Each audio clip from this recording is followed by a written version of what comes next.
Dragi moji labdaši, gnez sta na vrsti izraza žute in rdeče.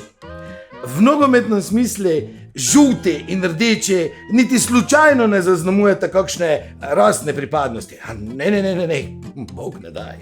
To sta barvi kartonov, s katerima sodnik določi stopnjo kršitev pravil nogometne igre.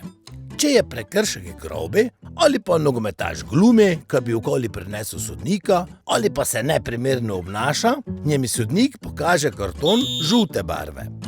Če pa je prekršek tak grobi in neprimeren, ka se celi stadion zgraža in nešče grobega nogometaša več niti videti na igrišče, pa sodnik pokaže rdeči karton in stira nogometaša domov. Najbrž je bila barva kartonov določena po stopnji jeze in barvi obrazov nogometašov, šteri so prvi dobili kartone.